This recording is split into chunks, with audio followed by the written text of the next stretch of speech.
ಶಿವಮೊಗ್ಗದಲ್ಲಿ ನಡೆದಂತ ಒಂದು ಘಟನೆ ಸಿಕ್ಕಾಪಟ್ಟೆ ವೈರಲ್ ಆಗಿತ್ತು. ಇಬ್ರು ಯುವಕರು ದ್ವಿಚಕ್ರ ವಾಹನದಲ್ಲಿ ಹೋಗ್ತಾ ಇರಬೇಕಾದ್ರೆ ಎದುರಿಗೆ ಟ್ರಾಫಿಕ್ ಪೊಲೀಸ್ ಕಾಣ್ತಾರೆ. ಅವ್ರು ಕಣ್ ತಪ್ಪಿಸಿ ಹೋಗ್ತಕ್ಕಂತ ಪ್ರಯತ್ನವನ್ನ ಮಾಡ್ತಾರೆ ಮತ್ತು ಕಣ್ ತಪ್ಪಿಸಿ ಹೋಗ್ತಾರೆ ಸಹ. ಆದ್ರೆ ಅದನ್ನ ಅವರು ಪೂರ್ತಿ ಒಂದು ಸೆಲ್ಫಿ ವಿಡಿಯೋದಲ್ಲಿ ಅದನ್ನ ಶೂಟ್ ಮಾಡ್ಕೊಂಡಿದ್ರು. ಅದನ್ನ ಅವರು ಸೋಷಿಯಲ್ ಮೀಡಿಯಾ ಹ್ಯಾಂಡಲ್ ಹಾಕ್ತಾರೆ. ಅದಾದ ನಂತರ ಅವರನ್ನ ಪೊಲೀಸರು ಕರೆಸ್ತಾರೆ ಸ್ಟೇಷನ್ಗೆ. ಮತ್ತು ಪೊಲೀಸ್ನವರು ಸಹ ಟ್ರಾಫಿಕ್ ಪೊಲೀಸ್ ಅವ್ರು ಏನು ಒಂದು ಹ್ಯಾಂಡಲ್ ಇದೆ, ಸೋಷಿಯಲ್ ಮೀಡಿಯಾ ಹ್ಯಾಂಡಲ್ ಇದೆ, ಫೇಸ್ಬುಕ್, ಇನ್ಸ್ಟಾ, ಅಲ್ಲೂ ಸಹ ವಿಡಿಯೋವನ್ನು ಹಾಕ್ತಾರೆ. ಆ ವಿಡಿಯೋವನ್ನ ಲಕ್ಷಗಟ್ಟಲೆ ಜನ ನೋಡ್ತಾರೆ, ಬಹಳಷ್ಟು ಜನ ಅದನ್ನ ವ್ಯೂ ಮಾಡ್ತಾರೆ. ಆದ್ರೆ ವಾಸ್ತವವಾಗಿ ಅಲ್ಲಿ ನಡೆದಿದ್ದೇನು, ಆ ನಂತರ ಏನಾಯ್ತು ಅದನ್ನೆಲ್ಲ ತಿಳ್ಕೊಳ್ಳೋಣ ಬನ್ನಿ. ನಮ್ಮ ಜೊತೆಗೆ ಆ ಇಬ್ಬರು ಯುವಕರು, ನಾನೇನು ಹೇಳಿದೆ, ಆ ಇಬ್ಬರು ಸಹ ಶಿವಮೊಗ್ಗ ಮತ್ತು ಮಲೆನಾಡಲ್ಲಿ ಸುತ್ತಮುತ್ತ ತುಂಬಾ ಫೇಮಸ್ ಆದಂತ ಫೋಟೋಗ್ರಾಫರ್ಸ್ ಅವರಿಬ್ರು. ಜನಕ್ PV ಅಂತ ಹೇಳಿ ಮತ್ತೆ ಇವರು ಚೇತನ್ ಅಂತ ಹೇಳಿ. ವಾಸ್ತವವಾಗಿ ಅಲ್ಲಿ ಏನು ನಡೀತು ಮೊದಲು ನಿಮಗೆ ಆ ವಿಡಿಯೋದ ಒಂದು ಸಣ್ಣ ಝಲಕ್ ನೀವು ನೋಡಿ. ಇಲ್ಲಿ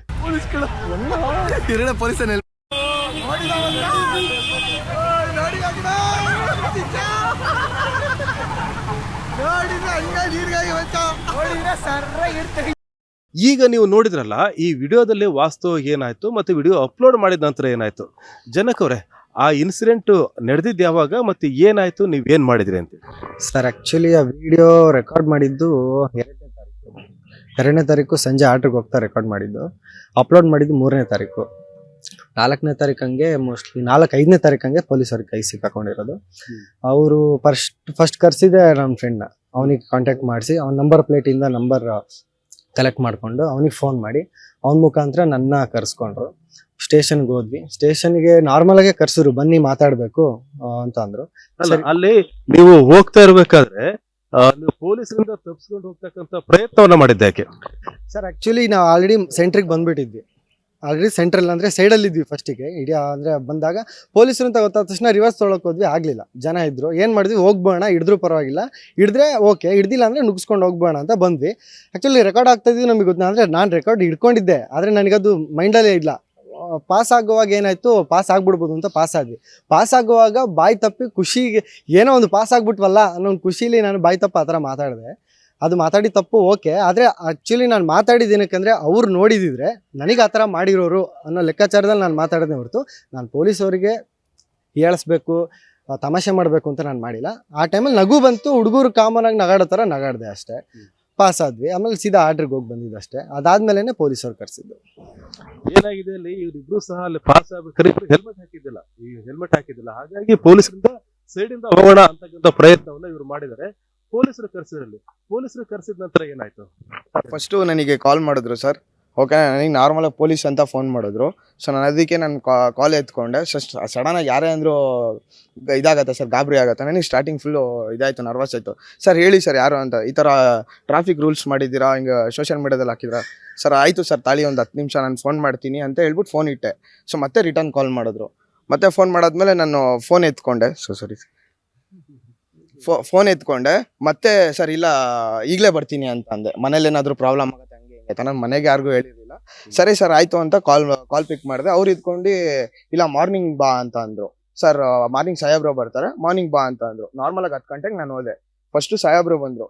ಸಾಹೇಬ್ರು ಬಂದು ಸ್ಟಾರ್ಟಿಂಗ್ ಬೈದರು, ನೀವು ಫೋಟೋಗ್ರಾಫರ್ಸ್ ಆಗಿ ನೀವೇನಕ್ಕಪ್ಪ ಈ ಥರ ಮಾಡ್ತೀರಾ, ಹಂಗೆ ಹಿಂಗೆ ಅಂತ ಎಲ್ಲ ಸ್ಟಾರ್ಟಿಂಗ್ ನಾರ್ಮಲಾಗಿ ಬೈದರು. ಆಮೇಲೆ ವಿಡಿಯೋ ನೋಡಿರಲಿಲ್ಲ ಸರ್, ಇನ್ನು ವಿಡಿಯೋ ಆ್ಯಕ್ಚುಲಿ ಏನೂ ನೋಡಿರಲಿಲ್ಲ. ಆಮೇಲೆ ಹಿಂಗೆ ನೋಡ್ತಾ ಆ್ಯಕ್ಚುಲಿ ಜನಕ್ಕಿದ್ದಾನೆ ಆ ವರ್ಡ್ನ ನೋಡಿದ್ರು. ಜನಕ ಬೈದು, ಸರಿ ಇನ್ನೊಬ್ಬ ಫ್ರೆಂಡ್ ಇದ್ದಾನಾ, ಸರಿ ಆಯಿತು ಬಾ ಅಂತ ಹೇಳ್ಬಿಟ್ಟು ಸಾಹೇಬ್ರನ್ನ ಕರ್ಸಿದ್ರು. ಅಷ್ಟರೊಳಗೆ ನಾನು ಜನಕ ಹತ್ರ ಬಂದೆ, ಕರ್ಕೊಂಬಂದರು. ಆಮೇಲೆ ಏನಾಯ್ತು ಅಂತ ನೀವೇ ನೋಡಿದ್ರಲ್ಲ ಸರ್. ಪೊಲೀಸರು ಪೊಲೀಸ್ ಸ್ಟೇಷನ್ ಕರೆಸಿದ್ರು. ಆ ರೀತಿ ಯಾಕೆ ಮಾಡಿದ್ರಿ, ನೀವು ಪೊಲೀಸರಿಂದ ತಪ್ಪಿಸ್ಕೊಂಡು ಹೋಗ್ತಕ್ಕಂಥ ಪ್ರಯತ್ನವನ್ನು ಯಾಕೆ ಮಾಡಿದ್ರಿ ಅಂತ ಹೇಳಿರ್ತಾರೆ. ಆಮೇಲೆ ಇವರು ತಪ್ಪಿಸ್ಕೊಂಡು ಹೋಗಿದ್ದಾನೆ, ವಿಡಿಯೋ ಯಾಕೆ ಹಾಕಿದ್ರೆ ಅಂತ ಸಾಕಿರ್ತಾರೆ. ಆದ್ರೆ ಬಹಳಷ್ಟು ಜನಕ್ಕೆ ಇದೇ ಅಲ್ವಾ ವೆಹಿಕಲ್, ಅದು ಇದೇ ಗಾಡಿನಲ್ಲಿ ನೋಡಿ, ಇವಾಗ ಹೆಲ್ಮೆಟ್ ಇದೆ, ಈಗ ಹೆಲ್ಮೆಟ್ ತಗೊಂಡ್ ಬಂದಿದ್ದಾರೆ. ಪೊಲೀಸರ ಹತ್ರ ಹೋದಾಗ ಏನಾಯ್ತು, ಪೊಲೀಸರು ಅವ್ರನ್ನ ಯಾವ ರೀತಿ ಅವ್ರ ಜೊತೆ ಮಾತನಾಡಿದ್ರು, ಆ ಸಂದರ್ಭದಲ್ಲಿ ಏನಾಯ್ತು ಅನ್ನೋದು ಬಹಳ ಮುಖ್ಯವಾದ ಅಂಶ. ಯಾಕೆ ಅಂದ್ರೆ ಈ ಸೋಷಿಯಲ್ ಮೀಡಿಯಾದೆಲ್ಲ ವಿಡಿಯೋ ವೈರಲ್ ಆದ ತಕ್ಷಣ ಎಲ್ಲರೂ ತಮ್ಮ ಮನಸ್ಸಿಗೆ ಬಂದಂತ ಕಮೆಂಟ್ ಗಳನ್ನ ಹಾಕಿದ್ದಾರೆ, ಮನಸ್ಸಿಗೆ ಬಂದಂತೆ ಮಾತಾಡ್ತಾ ಇದ್ದಾರೆ. ಆದ್ರೆ ವಾಸ್ತವವಾಗಿ ಪೊಲೀಸರು ಇವ್ರ ಜೊತೆಗೆ ಹೇಗೆ ಬಿಹೇವ್ ಮಾಡಿದ್ರು, ಏನ್ ಮಾಡಿದ್ರು, ಅಲ್ಲಿ ಕೇಸ್ ಮಾಡಿದ್ರು ಪೊಲೀಸರು, ಏನ್ ಮಾಡಿದ್ರು ಅಲ್ಲಿ? ಏನು ಕೇಸ್ ಮಾಡಲಿಲ್ಲ. ಕರ್ಸಿದ್ರು, ಹೋದ್ವಿ ಒಳಗಡೆ, ಕೂತ್ಕೊಳ್ಳಿ ಅಂದರು. ಸರಿ ಇಲ್ಲೇ ಸರ್ ನಿಂತ್ಕೊಂಡು ಇರ್ತೀವಿ ಅಂತ ಅಂದ್ರು. 1-2 ನಿಮಿಷ ವೆಯ್ಟ್ ಮಾಡಿಸಿದ್ರು. ಪೊಲೀಸ್ ಸಾಹೇಬ್ರು ಬರ್ತಾರೆ, ವೆಯ್ಟ್ ಮಾಡಿ ಅಂತ ಅಂದರು. ಒಂದು ½ ಗಂಟೆ ವೆಯ್ಟ್ ಮಾಡಿದ್ವಿ. ಆ್ಯಕ್ಚುಲಿ ತಿಂಡಿ ತಿಂದಿರಲಿಲ್ಲ. ಸರ್ ತಿಂಡಿ ತಿನ್ಕೊಂಡ್ಬರ್ತೀವಿ ಅಂದ್ವಿ. ಅಷ್ಟೊತ್ತಿಗೆ ಸರ್ ಆಯ್ತು ನಾವು ಬರ್ತೀವಿ ಬನ್ನಿ ಅಂತ ನನ್ನ ಜೊತೆ ಅವರು ಬಂದರು. ಹೋಗಿ 3 ಜನ ಹೋಗಿ ತಿಂಡಿ ತಿಂದ್ಕೊಂಡು ವಾಪಸ್ ಬಂದು ಒಂದು 2 ಅವರ್ ವೆಯ್ಟ್ ಮಾಡಿದ್ವಿ. ಸಾಹೇಬ್ರು ಅಲ್ಲೆಲ್ಲ ಹೊರಗಡೆ ಕೆಲಸದ ಮೇಲೆ ಹೋಗಿದ್ರು. 2 ಅವರ್ ವೆಯ್ಟ್ ಮಾಡಿದ್ವಿ. ವೆಯ್ಟ್ ಮಾಡಿದ್ಮೇಲೆ ಸಾಹೇಬ್ರು ಬಂದ ತಕ್ಷಣ ಅವ್ರ ರಿಯಾಕ್ಷನ್ ಸ್ವಲ್ಪ ಹಾರ್ಶ್ ಆಗಿತ್ತು. ಅಂದ್ರೆ ಫಸ್ಟ್ ನನ್ನ ಮುಖ ನೋಡ್ತಿದ್ದಂಗೆ ಅವರು ಹಾರ್ಶ್ ಆಗಿ ರಿಯಾಕ್ಟ್ ಮಾಡಿದ್ರು. ನೀವುಗಳು ಹುಡುಗರು ಈ ತರ ಏನೋ ಇಷ್ಟ ಬಂದಂಗೆ ಮನ್ಸ್ ಬಂದಿಗೆ ವಿಡಿಯೋ ಮಾತಾಡ್ಬಿಟ್ಟು ಹಾಕೊಂಡಿದ್ಯಾ, ಏನ್ ಅನ್ಕೊಂಡಿದ್ಯಾ ಹಂಗೆ ಅಂತ ರಾಷ್ಟ್ರ ಕೂಗಾಡಿದ್ರು. ನಾನು ಆಮೇಲೆ ಕ್ಲಿಯರ್ ಆಗಿ ಹೇಳಿದೆ, ಇಲ್ಲ ಸರ್ ಬೇಕು ಅಂತ ಆಗಿದ್ದಲ್ಲ, ಯಾವುದೇ ಕಾರಣಕ್ಕೂ ಈ ತರ ಯಾವತ್ತೂ ಈ ತರ ಮಾಡ್ದೋನಲ್ಲ ನಾನು. ಬೇಕಾದ್ರೆ ನನ್ನ ಅಕೌಂಟ್ ಎಲ್ಲ ಚೆಕ್ ಮಾಡಿ ಎಲ್ಲ ವಿಡಿಯೋಗಳನ್ನ ಮಾಡ್ತಾ ಇರ್ತೀನಿ. ಇದೇನೋ ಮಿಸ್ ಆಗಿರೋದು, ಬೇಕು ಅಂತ ಆಗಿದ್ದಲ್ಲ, ಇನ್ನೊಂದ್ಸಲಿ ಈ ತರ ಮಾಡಲ್ಲ ಸರ್, ತಪ್ಪಾಯ್ತು ಸಾರಿ ಅಂತಂದೆ. ಹಂಗಂದ ತಕ್ಷಣ ಸಾಹೇಬ್ರು ಸ್ವಲ್ಪ ಕಾಮ್ ಆದರು. ಕಾಮ್ ಆಗಿ ಸಮಾಧಾನದ ಆಮೇಲೆ ನೀವು ಯೂತ್ಸ್ ಆಗಿ ನೀವುಗಳು ಮೆಸೇಜ್ ಕೊಡಬೇಕು, ಒಳ್ಳೆ ಮೆಸೇಜ್ ಕೊಡಬೇಕು. ನೀವುಗಳೇ ತಪ್ಪಾಗಿ ಮಾತಾಡ್ಬಿಟ್ರೆ ಜನರಿಗೆ ಪೊಲೀಸರ ಮೇಲೆ ಏನು ಅಭಿಪ್ರಾಯ ಬರಲ್ಲ, ತಪ್ಪು ತಿಳ್ಕೊಳ್ಳಲ್ವಾ, ನೀವುಗಳು ಹೆಂಗೆ ಮಾಡಿದ್ರಿ ಹಿಂಗೆ ಅಂತ ಸ್ವಲ್ಪ ಮಾತಾಡಿದ್ರು. ಮಾಮೂಲಿ ಬುದ್ಧಿವಾದ ಸ್ವಲ್ಪ ಹೇಳಿದ್ರು, ಕೇಳಿದ್ವಿ.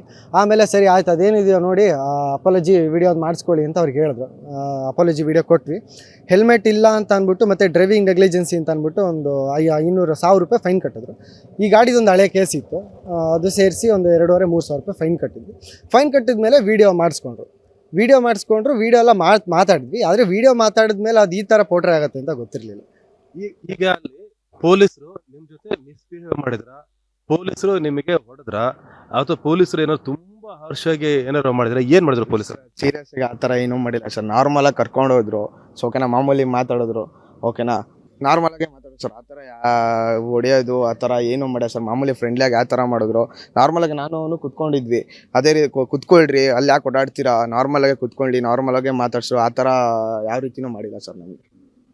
ಅಲ್ಲ, ಯಾಕೆ ಈ ಪ್ರಶ್ನೆ ಕೇಳಿದೆ ಅಂತಂದ್ರೆ, ಆ ವಿಡಿಯೋಕ್ಕೆ ಬಂದಂತ ಕಾಮೆಂಟ್ಗಳಲ್ಲಿ ಬಹಳಷ್ಟು ಜನ ಪೊಲೀಸರಿಗೆ ಬಹಳ ಹೊಡೆದ್ಬಿಟ್ಟಿದ್ದಾರೆ, ಪೊಲೀಸರು ಹಿಂಗೆಲ್ಲ ಮಾಡಿದ್ದಾರೆ ಅಂತ ಹೇಳಿ ಕಮೆಂಟ್ ಮಾಡ್ತಾ ಇದ್ರು. ಹಾಗಾಗಿ ಫ್ಯಾಕ್ಟ್ ಏನು ಅಂತ ಕೇಳಿದ್ವಿ. ಕಮೆಂಟಲ್ಲಿ ನೋಡಿದ್ರೆ ಸರ್ ರಘು ಬರುತ್ತೆ. ಒಬ್ಬೊಬ್ರು ಇವ್ರಿಗೆ ಹಿಂಗೆ ಮಾಡಬೇಕಿತ್ತು, ಖಾರದ ಪುಡಿ ಹಾಕ್ಬೇಕಿತ್ತು, ಸರ್ರೆ ಬಾರಿಸ್ಬೇಕಿತ್ತು ಅಂತ ಇನ್ನೂ ತುಂಬಾ ಮಾತಾಡಿದ್ರು. ಕಮೆಂಟ್ ಬಗ್ಗೆ ತಲೆ ಕೆಡಿಸ್ಕೊಂಡಿಲ್ಲ ನಾವು ಜಾಸ್ತಿ. ಆದರೆ ಕಮೆಂಟು ಮಾತಾಡಿದ್ರಲ್ಲ, ಕಮೆಂಟ್ ಹಾಕಿದ್ರಲ್ಲ, ಅದನ್ನ ಓದೋರು ಏನು ತಿಳ್ಕೊಂಡ್ರು, ನಾವೇನೋ ಕ್ರೈಮ್ ಮಾಡಿದೀವಿ. ಪೋಟ್ರೆ ಆಗ್ತಿರೋದು ಯಾವ ಥರ ಅಂದರೆ, ನಾವೇನೋ ತಪ್ಪು ಮಾಡಿದ್ದೀವಿ ಮತ್ತು ಅವರೇನೋ ನಮಗೆ ತುಂಬ ಬ್ರೂಟಲಾಗಿ ನಡ್ಕೊಂಡಿದ್ದಾರೆ ಪೊಲೀಸವ್ರನ್ನ ಮಾತ್ರ ಅನ್ನೋ ಥರನೇ ಪೋಟ್ರೆ ಆಗಿದ್ದು. ನಾವೇನು ತಪ್ಪು ಮಾಡಿಲ್ಲ, ಅಂಥದ್ದೇನು ತಪ್ಪು ಮಾಡಿಲ್ಲ ಅನ್ನೋ ಕಾರಣಕ್ಕೋಸ್ಕರನೇ ನಾವು ಹೋಗಿದ್ದು ಮಾತಾಡಿದ್ದು ಪೊಲೀಸರ ಹತ್ರ. ಮತ್ತು ಇನ್ನೊಂದು ವೀಡಿಯೋನೂ ಮಾಡಿಬಿಟ್ಟಿದ್ದೆ ನಾನು, ಅದು ಎಕ್ಸ್ಪ್ಲನೇಷನ್ ವೀಡಿಯೋ, ಕ್ಲಾರಿಟಿ ವೀಡಿಯೋ ಕೊಟ್ಟಿದ್ದೆ. ಇಲ್ಲಿ ನೋಡಿ ಏನಾಗಿದೆ, ಪೊಲೀಸರು ಕರೆದಿದ್ದಾರೆ, ಬುದ್ಧವಾದ ಹೇಳಿದ್ದಾರೆ. ಕೊನೆಗೆ ಏನು ಹೆಲ್ಮೆಟ್ ಹಾಕದೇ ಇರೋದಕ್ಕೆ ಏನು ಫೈನ್ ಇತ್ತು ಆ ಫೈನನ್ನು ಹಾಕಿದ್ದಾರೆ, ಮತ್ತು ಹಳೇದೊಂದು ಫೈನ್ ಇತ್ತು ಆ ಫೈನನ್ನು ಕಲೆಕ್ಟ್ ಮಾಡಿದ್ದಾರೆ. ಹಾಗೆ ಇವರಿಬ್ಬರನ್ನು ವಾಪಸ್ ಕಳಿಸಿದ್ದಾರೆ. ಇವರಿಬ್ಬರು ಸಹ ಶಿವಮೊಗ್ಗದ ಮತ್ತು ಮಲ್ನಾಡಿನಲ್ಲಿ ತುಂಬಾ ಫೇಮಸ್ ಆಗಿರ್ತಕ್ಕಂಥ, ತುಂಬಾ ಕ್ರಿಯೇಟಿವ್ ಆಗಿರ್ತಕ್ಕಂಥ ಫೋಟೋಗ್ರಾಫರ್. ಅವ್ರು ಏನು ತಪ್ಪು ಮಾಡಿದ್ದಾರೆ ಆ ತಪ್ಪನ್ನು ಒಪ್ಕೊಂಡಿದ್ದಾರೆ, ಕ್ಷಮೆನೂ ಕೇಳಿದ್ದಾರೆ. ಆ ಕ್ಷಮೆ ಕೇಳಿದಂಥ ಒಂದು ವಿಡಿಯೋನು ಸಹ ಅಲ್ಲಿ ಬಂದಿತ್ತು. ಹಾಗಾಗಿ ಇಬ್ರು ಏನು ತಪ್ಪನ್ನ ಕೇಳಿ ಅದ್ರ ಬಗ್ಗೆ ಒಂದು ಕ್ಲಾರಿಫಿಕೇಶನ್ ಸಹ ಕೊಟ್ಟು ಅದನ್ನ ಮುಂದಕ್ಕೆ ನಾವು ಮುಂದುವರಿಸೋದಿಲ್ಲ ಅಂತ ಹೇಳಿದ್ದಾರೆ. ಮತ್ತೆ ಈಗ ನೋಡ್ಬೋದು ನೀವು, ಅವ್ರು ಹೆಲ್ಮೆಟ್ ಅನ್ನು ಸಹ ತಗೊಂಡಿದ್ದಾರೆ. ಇವಾಗ ಯಾವತ್ತೂ ಸಹ ಹೆಲ್ಮೆಟ್ ಅನ್ನ ಇವರು ಹಾಕೊಂಡೇ ಓಡಾಡ್ತಾರೆ ಮತ್ತು ಈ ಟ್ರಾಫಿಕ್ ರೂಲ್ಸ್ ಅನ್ನ ಯಾವತ್ತೂ ವೈಲೇಷನ್ ಮಾಡೋದಿಲ್ಲ ಅಂತೇಳಿ. ಮತ್ತೆ ಪೊಲೀಸರ ಬಗ್ಗೆನೂ ಸಹ ತುಂಬಾ ಕಾರ್ಡಿಯಲ್ ಆಗಿ ಪೊಲೀಸರ ಜೊತೆ ಬಿಹೇವ್ ಮಾಡಿದ್ದಾರೆ, ಗೌರವದಿಂದ ಸಹ ನಡೆಸ್ಕೊಂಡಿದ್ದಾರೆ. ಹಾಗಾಗಿ ಮುಂದಿನ ದಿನಗಳಲ್ಲಿ ಈ ಫೋಟೋಗ್ರಾಫರ್ಗಳು ಎಲ್ಲೂ ಟ್ರಾಫಿಕ್ ರೂಲ್ಸನ್ನು ವೈಲೇಷನ್ ಮಾಡದೇ ಇರಲಿ, ಮತ್ತು ನೀವು ಸಹ ಯಾರು ವೈಲೇಷನ್ ಮಾಡದೇ ಇರಿ ಅಂತ ಹೇಳ್ತಾ, ಮತ್ತು ಭಾಳ ಮುಖ್ಯವಾಗಿ ಅಲ್ಲಿ ಏನು ಒಂದು ತಪ್ಪಾಗಿದ್ದಕ್ಕೆ ಎಷ್ಟು ಶಿಕ್ಷೆಯನ್ನು ಕೊಡ್ಬೋದು ಆ ಶಿಕ್ಷೆಯನ್ನು ಪೊಲೀಸರು ಕೊಟ್ಟಾಗಿದೆ, ದಂಡವನ್ನು ಇಸ್ಕೊಂಡಾಗಿದೆ, ಎಲ್ಲದೂ ಆಗಿದೆ, ಇಲ್ಲಿ ಕ್ಷಮೆಯನ್ನು ಕೇಳಿಸಾಗಿದೆ. ಹಾಗಾಗಿ ಈ ಪ್ರಕರಣವನ್ನು ಇಲ್ಲಿಗೆ ಮುಗಿಸ್ಬೇಕು ಅನ್ನೋದು ಸಹ ಇವರ ಆಶೆ ಆಗಿದೆ. ಹಾಗಾಗಿ ಸೋಷಿಯಲ್ ಮೀಡಿಯಾದಲ್ಲಿ ಬಂದಿರೋದು ಎಲ್ಲದೂ ನಿಜ ಅಲ್ಲ, ಅದರಲ್ಲಿ ಏನಿರುತ್ತೆ ಅದರ ಒಳಗಿನ ಅರ್ಥವನ್ನು ತಿಳ್ಕೋಬೇಕು ಅಂತ ಹೇಳ್ತಾ ಈ ಇಬ್ಬರನ್ನ ಸಹ ಈ ಸಂದರ್ಭದಲ್ಲಿ ಮಾತಾಡಿಸ್ತೀವಿ. ಕ್ಯಾಮರಾ ಪರ್ಸನ್ ಕೊಟ್ರೆ ಜೊತೆ ಹೊನ್ನಾಡಿ ಚಂದ್ರಶೇಖರ್, ಕನ್ನಡ ಮೀಡಿಯಂ 24/7.